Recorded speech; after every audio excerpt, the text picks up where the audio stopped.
Hello friends, welcome back to my YouTube channel. So friends, इससे last class में मैंने आपको विकास के कुछ सिद्धांतों के ऊपर डिस्कशन किया था। आज फिर मैं विकास के कुछ और न्यू सिद्धांतों के ऊपर डिस्कशन करने जा रही हूँ, जो आपके आने वाले बीएड एग्ज़ाम्स की आंसर राइटिंग में हेल्प करेंगे और आंसर राइटिंग और भी अट्रैक्टिव बनाएंगे। सो फ्रेंड्स, यहाँ पे इसके कुछ प्रिंसिपल्स दिए हुए हैं, जैसे कि परस्पर संबंधों का सिद्धांत, समान प्रतिमान का सिद्धांत, अंतर क्रिया का सिद्धांत, प्रणालियों की स्वतंत्रता का सिद्धांत, असमान गति का सिद्धांत, चक्राकार का सिद्धांत, अविलोमिता का सिद्धांत, स्थूल गतिज कौशल, सूक्ष्म गतिज कौशल, अनुमेय गति का सिद्धांत। इस तरीके से आप अपने पेपर में फ़्लो चार्ट बना सकते हो, जो कि आपके आंसर राइटिंग को बहुत ज़्यादा अट्रैक्टिव बनाता है और आपके मार्क्स को इंक्रीज़ करेगा। और अगर आपको मेरी वीडियोस आपके आने वाले एग्ज़ाम्स में हेल्प करती हैं तो आप मेरा चैनल सब्सक्राइब कर सकते हैं एंड लाइक कर सकते हैं। इस तरीके से आप फ़्लो चार्ट बना सकते हो और एक एक टॉपिक को इस तरीके से उसमें फ़्लो चार्ट में मेंशन कर सकते हो। सबसे पहले हमारा जो पहला विकास है, परस्पर संबंधों का सिद्धांत, इसके अंतर्गत क्या बताया गया है कि इसका तात्पर्य यह है कि बालक के विभिन्न गुण एवं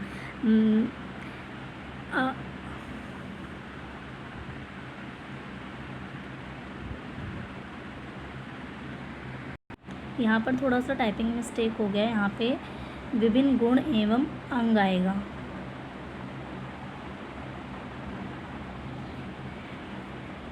अंग आपस में संबंधित होते हैं। बालक का शारीरिक एवं मानसिक, सामाजिक, संवेगात्मक विकास सभी आपस में एक दूसरे से संबंधित होते हैं।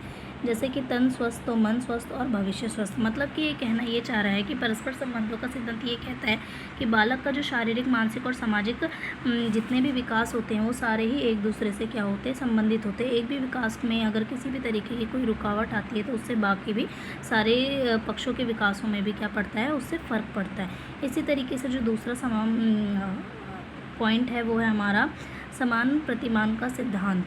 तो इसमें ये बताया गया है कि यद्यपि दो बालक समान नहीं होते हैं, लेकिन प्रत्येक बालक के विकास का जो क्रम होता है वो समान होता है। मतलब ये कह रहा है कि जो दो बालक होते हैं वो अलग अलग होते हैं, लेकिन दोनों में जो विकास के जो क्रम चल रहे होते हैं वो एक समान ही चल रहे होते हैं। हमारा तीसरा जो है अंतः क्रिया का सिद्धांत, विकास पर्यावरण एवं वंशानुक्रमण की अंतः क्रिया का परिणाम होता है। यानी कि विकास पर पर्यावरण का भी उतना ही प्रभाव पड़ता है जितना कि वंशानुक्रमण का प्रभाव पड़ता है। इसी तरीके से हमारा अगला है प्रणालियों की स्वतंत्रता का सिद्धांत। इसके अंतर्गत ये बताया गया है कि शरीर के अलग अलग अंग अलग अलग धारों से विकसित होते हैं। यानी कि जितने भी शरीर के अंग हैं वो एक दूसरे से स्वतंत्र रूप से विकसित होते हैं। समान गति का सिद्धांत ये कहता है कि विकास के सभी प्रारंभ चरणों में विकास की दर, यहाँ पे दर आएगा, दर अलग अलग होती है। यानी कि जितने भी चरण होते हैं उनके विकास की जो दरें होती हैं वो अलग अलग होती है। किसी स्टेज पे जो विकास होती है वो तीव्र गति से होती है और किसी स्टेज पे जो विकास होती है वो स्लो गति से होती है। इसका मतलब यहाँ पे ये है। चक्राकार का सिद्धांत ये कहता है कि विकास जीवन में कभी भी रेखीय नहीं होता है। विकास कभी कम होता है तो कभी ज़्यादा होता है। अगर हम एक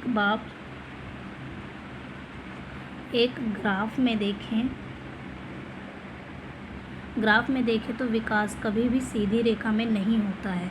विकास हमेशा ही स्प्रिंग की तरह गोल गोल होता है, कभी कम कभी ज़्यादा। विकास में उतार चढ़ाव होते रहते हैं। इसका मतलब ये है कि जो विकास है वो इस तरीके के ग्राफ में ना हो करके जो विकास है वो हमेशा इस तरीके से होता रहता है, कभी कम कभी ज़्यादा। इस तरीके से आप पेपर में ग्राफ बना करके भी दिखा सकते हो। अविलोमिता का सिद्धांत क्या कहता है कि विकास कभी वापस नहीं लौटता है। जो विकास है वो लगातार चलता रहता है, वो रिवर्स में नहीं जाता है, वो इस फॉर्म में जाता रहता है। भविष्यवाणी या अनुमगति का सिद्धांत ये कहता है कि विकास की कुछ हद तक भविष्यवाणी की जा सकती है, परंतु विकास एक सटीक रूप में भविष्यवाणी नहीं की जा सकती है। ये कहना गलत है कि होगा कि विकास की भविष्यवाणी बिल्कुल भी नहीं की जाती। मतलब कि ये कहा जा सकता है कि लोग बच्चे को देख करके जैसे विकास के बारे में बोल देते हैं कि आपका बच्चा जो है इस दर से बढ़ रहा है, इसकी स्लो हाइट हो रही है, ऐसा वैसा। तो थोड़ी हद तक हम विकास के बारे में भविष्यवाणी कर सकते हैं, लेकिन पूरा हम नहीं कह सकते कि नहीं, इस बच्चे का विकास इसी ही तरीके से होगा। स्थूल गतिज कौशल का विकास क्या कहता है कि शरीर के बड़े हिस्से की गतिविधियाँ और समन्वय से जुड़े कौशल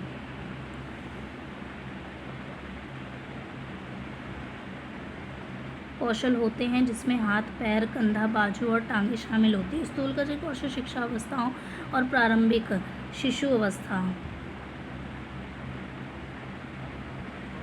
अवस्था और प्रारंभिक बाल्यावस्था में होती है। स्थूल गतिज कौशल में क्या होता है कि इसमें जो बच्चा होता है उसके बड़े भागों और बड़ी मांसपेशियों की गतिविधियाँ शामिल होती हैं। इसमें जो होता है, ये जो विकास होता है वो शिशु अवस्था में और प्रारंभिक बाल्यावस्था में अधिकतर देखने को मिलता है, जैसे कि बच्चा रेंगना, दौड़ना, कूदना, ये सारे इसके क्या हैं, एग्जाम्पल्स हैं। सूक्ष्म गतिज कौशल क्या कहता है कि सूक्ष्म गतिज कौशल शरीर के छोटी मांसपेशियों के समन्वय से जुड़े कौशल होते हैं, जिसमें हाथ, पैरों की उंगलियां और कलाइयाँ, जीभ, ओठ जैसे छोटे मांसपेशियों की मूवमेंट शामिल होती है। इसमें बच्चा लिखना, ड्राइंग करना, सब्जियां काटना, बटन लगाना, जिप लगाना, बंद करना इत्यादि ये कौशल को सीखता है। छोटी छोटी एक्टिविटीज़ इसमें बच्चा करने सीखता है। सॉरी फ्रेंड्स, इस वीडियो में आपको कई जगह पे मिस्टेक्स देखने को मिल रही होगी, बट आई होप आपको ये वीडियोस हेल्प करेगी। Thank you for watching. और अगर आपको मेरी वीडियो अच्छी लगी हो, आपके आने वाले एग्ज़ाम्स में हेल्पफुल रही हो, तो प्लीज़ सब्सक्राइब माई चैनल।